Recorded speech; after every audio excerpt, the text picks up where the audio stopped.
Hai semua, apa kabar? Selamat datang di channel YouTube Banarai. Kali ini, film yang akan kita bahas adalah sebuah film drama komedi tahun 2018 berjudul Ocean's 8 yang menceritakan pencurian kalung berlian klasik bernama Thousand. Siapkan es teh, indomie goreng, mari kita mulai. Film diawali oleh Debbie yang sedang diinterogasi di penjara. Ia ditanya mengenai tujuannya sebelum dibebaskan bersyarat. Dengan ekspresi yang meyakinkan, Debbie menjelaskan tujuan hidupnya adalah menjalani kehidupan normal dan sederhana.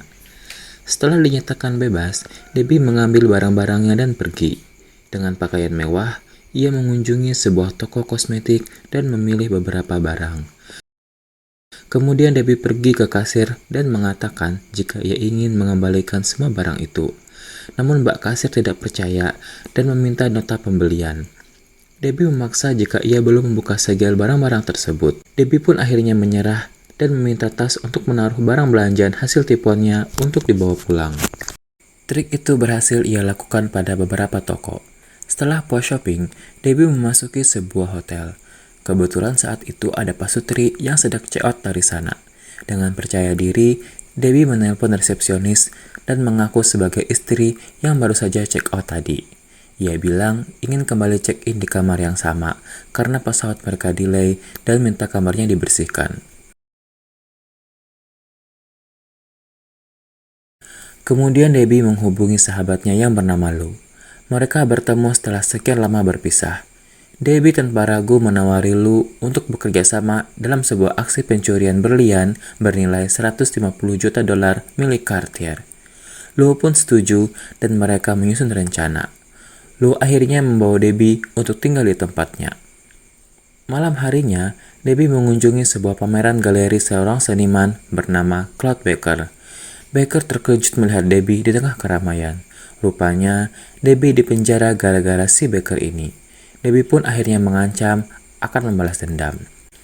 Kemudian Debbie dan Lou berencana untuk melakukan aksi pencurian di acara Met Gala yang akan diadakan di sebuah museum. Debbie menjelaskan pada Lou rencananya. Mereka akan berusaha membuat Cartier mengizinkan kalung itu dipakai seorang artis bernama Daphne. Mereka berdua pun mencari desainer yang cocok dan mau diajak bekerja sama. Seorang desainer yang hampir bangkrut bernama Ross menjadi pilihan Debbie dan Lou. Ketika Ross mengadakan acara fashion show yang gagal, Debbie dan Lou menemuinya yang tengah depresi. Mereka membujuk Ross dengan iming-iming Ross bisa melunasi hutangnya jika bekerja sama dengan mereka. Ross diberitahu jika ia harus membuat gaun untuk Daphne di acara Met Gala nanti dan meyakinkan Cartier agar meminjamkan kalung Thousand karena temanya adalah kerajaan Eropa dan permata adalah elemen unggulan. Ross pun menyetujui ajakan Debbie dan Lou. Setelah berhasil merekrut Ross, Debbie menemui teman lamanya yang bernama Amita yang bekerja di toko permata. Amita dengan mudah setuju untuk bergabung bersama Debbie. Sementara itu, Lou berhasil merekrut seorang hacker bernama Nineball. Awalnya Debbie tidak setuju karena sifat dan kelakuan yang buruk. Tapi ketika Nineball memperlihatkan keahliannya, Debbie pun menyerah.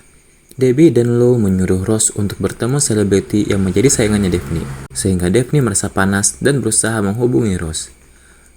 Rupanya rencana mereka berhasil. Daphne murka melihat berita itu di koran dan menemui Ross di sebuah restoran, serta merekrutnya untuk menjadi desainer di acara Met Gala. Debbie mengajak Lou untuk pergi merekrut seorang pencopet ulung yang sering beraksi di jalanan. Namanya Constance. Dia sangat ahli dalam permainan tangan. Tanpa ragu sedikit pun, Constance setuju untuk bergabung karena tergiur dengan harga yang dijanjikan Debbie. Anggota terakhir yaitu Tammy, teman lama Debbie yang dulunya berprofesi sebagai penadah barang ilegal. Awalnya Tammy menolak karena sudah mempunyai keluarga. Namun seperti Constance, Tammy tergiur akan hasil dari pencurian kalung Thousand dan Tammy setuju untuk bergabung. Setelah anggota tim lengkap, mereka diajak ke tempat Lou. Debbie dan Lou menjelaskan rencana pencurian berlian seberat 6 pound itu pada acara Met Gala. Tammy yang sudah sangat profesional sebagai penadah barang ilegal memberikan sebuah alat yang mampu mencetak barang tiruan sesuai aslinya. Alat itu terhubung dengan kacamata spesial yang akan memindai kalung Thousand sehingga mereka bisa mencetak kalung tiruannya. Saat Ross dan Amita pergi ke Cartier tempat kalung Thousand berada, mereka ditolak pihak Cartier ketika ingin melihat kalung Thousand. Namun, Ketika Rose berbahasa Prancis untuk bernegosiasi, mereka akhirnya diizinkan untuk melihat. Karena kalung itu berada di bawah tanah, kacamata spesial yang dipakai Rose tidak mendapatkan sinyal untuk memindai. Amita pun berinisiatif membujuk untuk melihat perhiasan itu di bawah sinar matahari langsung. Mereka akhirnya diizinkan, dan Rose berhasil memindai kalung Tosan. Singkat cerita, Tammy berhasil menjadi salah satu staf pada acara Met Gala. Perannya sangat penting sebagai mata-mata timnya untuk mencari tahu celah agar mereka bisa masuk ke acara Met Gala tersebut. Pada acara makan malam sebelum Met Gala, Baker mendapatkan kursi yang bersebelahan dengan Daphne. Mereka mulai tertarik satu sama lain. Ini merupakan rencana yang diatur oleh Debbie sendiri. Karena penasaran, Tammy bertanya kepada Debbie tentang masa lalunya bersama Baker. Beberapa tahun yang lalu, Debbie dan Lou sudah melakukan aksi penipuan. Kemudian, ia dikenalkan temannya kepada Baker. Mereka berdua tertarik dan menjalin hubungan asmara. Baker dan Debbie sama-sama melakukan bisnis galeri ilegal bersama. Suatu ketika, mereka tertangkap. Debbie menolak menjawab pertanyaan polisi, sementara Baker cuci tangan dan menjerumuskan Debbie sebagai tersangka utama. Ia akhirnya dipenjara selama 5 tahun. Itulah yang membuat Debbie sakit hati dan ingin membalas dendam. Rupanya, rencana Debbie membalas dendam kepada Baker tidak diketahui oleh Lou. Awalnya, Lou mengira jika mereka hanya akan merampok perhiasan. Namun, Debbie meyakinkan Lou tentang pengalaman buruknya selama di penjara. Lou pun akhirnya luluh dan setuju untuk membantunya.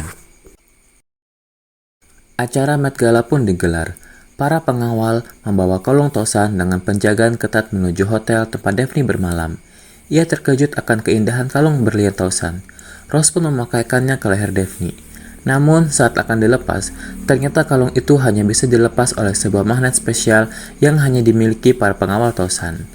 Dengan kecerdikannya, Rose meminta kalung itu dipasang kembali dan ia diam-diam merekamnya. Lou dan anggota tim yang lain bingung dengan masalah itu. Namun, Nineball memiliki seorang adik yang sangat jenius yang bisa membuat magnet tiruan. Mereka yang mengendarai mobil berhenti untuk mengambil magnet itu dari adik perempuannya Nineball. Ketika acara Met Gala berlangsung, Daphne dengan bangga memamerkan kalung berlian klasik yang selama 50 tahun itu tidak terlihat oleh publik, menjadikannya sebagai selebriti paling menonjol di antara tamu yang lain. Debbie pun berhasil masuk ke acara Met Gala dan terus menguasai Daphne dan Baker yang menjadi sangat mesra.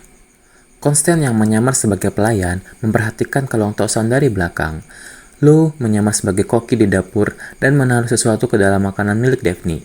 Daphne pun memakan hidangan itu dengan sangat lahap, dan Tammy terus menguasai Daphne. Sementara itu, Constance mengunci seluruh pintu toilet dan sembunyi di sana. Tak lama setelah itu, Daphne merasa mual dan ia berlari menabrak orang-orang menuju toilet.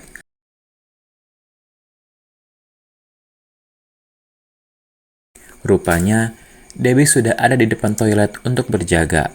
Karena semua pintu sudah dikunci, Daphne hanya bisa masuk ke toilet paling ujung dan mulai muntah. Saat pengawal ingin masuk, Debbie menahan mereka dengan alasan privasi.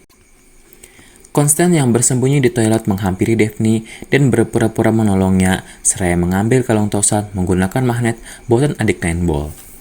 Kemudian, Tammy menyuruh pelayan membawa piring ke dapur, dan ketika melewati toilet, Debbie mengalihkan perhatian pelayan itu sehingga Constance bisa menaruh kalung Tosan di tumpukan piring. Namun pelayan itu berhenti untuk mengobrol bersama temannya. Nineball yang bertugas mengawasi CCTV memberitahu anggota tim. Tammy pun menghampiri pelayan itu dan marah-marah. Pelayan itu segera ke dapur. Rupanya, Amita sudah ada di sana menyamar sebagai tukang cuci piring. Ia mengambil tumpukan piring itu dan menyelamatkan kalung Tosan. Kemudian, Amita izin ke toilet dan mulai mempretelinya menggunakan alat yang sudah ia siapkan. Setelah Daphne berhenti muntah, kedua pengawal dari Cartier terkejut melihat Daphne tidak memakai kalung Tosan. Mereka panik dan mulai mencarinya. Acara Met Gala ditunda untuk mencari kalung Tosan yang hilang. Polisi dan pihak Cartier datang untuk mencari permata itu ke seluruh penjuru museum. Saat Amita sedang asyik mempreteli kalung, seorang pengawal yang memasuki dapur membuat tim panik. Debbie langsung menyuruh Tammy yang berada di dekat parit untuk segera mengeluarkan kalung tosan tiruan sebelum pengawal itu masuk ke dalam toilet. Kalung tosan ditemukan dan acara Met Gala dilanjutkan. Constant menghampiri Amita dan mengambil kalung tosan yang sudah dipecah menjadi beberapa bagian. Kemudian, dia menyebarkannya kepada anggota tim yang lain. Ketika acara usai, kalung tosan yang palsu pun dikembalikan. Saat diperiksa, tentu saja itu bukan kalung tosan yang asli. Pihak Cartier akhirnya menyewa seorang detektif asuransi untuk menyelidiki. Detektif yang bernama John itu mulai menginterogasi orang-orang yang terlibat, seperti para pengawal, pelayan, bahkan Daphne.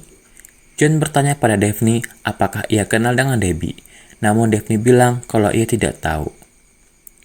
Ketika semua anggota tim berkumpul, mereka dikejutkan dengan hadirnya Daphne. Rupanya, ia diundang oleh Debbie dan Lou karena Daphne mengetahui rencana mereka semua. Daphne bilang jika ia sudah curiga sejak lama. Daphne pun juga menyelamatkan mereka dari detektif asuransi yang sangat gigih menemukan pelakunya. Semua orang pun panik. Namun, Debbie meyakinkan mereka kalau tidak ada satupun dari mereka yang akan masuk penjara. Singkat cerita, mereka menyewa 4 wanita lansia untuk menjual perhiasan tosan yang telah dipreteli Amita sebelumnya. Sementara John datang ke apartemen Baker untuk investigasi. Karena Baker adalah orang yang paling dekat dengan Daphne selama acara Met Gala. Namun, Baker menyangkal semua tuduhan. Kemudian Debbie menghubungi John. Mereka pun akhirnya bertemu di sebuah restoran. John yang sebelumnya kenal dengan Debbie, merayunya untuk menyerahkan kalung tosan dan berjanji tidak akan menangkapnya. Namun Debbie malah menunjukkan foto Baker. John menyimpulkan jika yang Debbie lakukan adalah pencurian sekaligus pembalasan dendam. Debbie meminta John untuk melakukan penggeledahan di apartemennya Baker. Namun John bilang ia perlu bukti yang kuat untuk menangkap Baker, walau ia tahu jika pelaku sebenarnya adalah Debbie sendiri.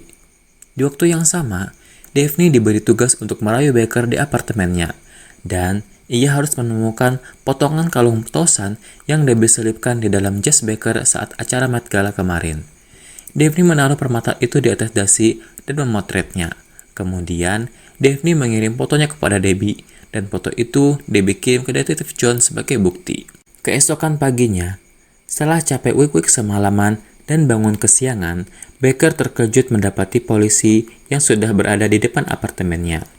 Baker pun ditangkap dengan tuduhan pencurian kalung tosan. Polisi juga menjelaskan ada 4 orang wanita lansia yang tidak ada identitasnya mengirim uang hasil penjualan berlian ke perusahaan Baker. Pria itu pun menjadi tersangka dan Debbie bisa membalaskan dendamnya kepada Baker. Saat acara syukuran berlangsung, Daphne bertanya tentang pembagian hasil. Lou pun menjelaskan jika ia dan Debbie tidak hanya mencuri permata tosan, melainkan mencuri semua permata dan perhiasan yang ada di museum selama orang-orang sibuk mencari kalung tosan. Semua orang pun terkejut melihat semua perhiasan itu. Akhirnya, masing-masing dari mereka akan mendapatkan uang puluhan juta dolar. Dan film pun selesai. Jangan lupa like, komen, subscribe, dan share. Bye-bye.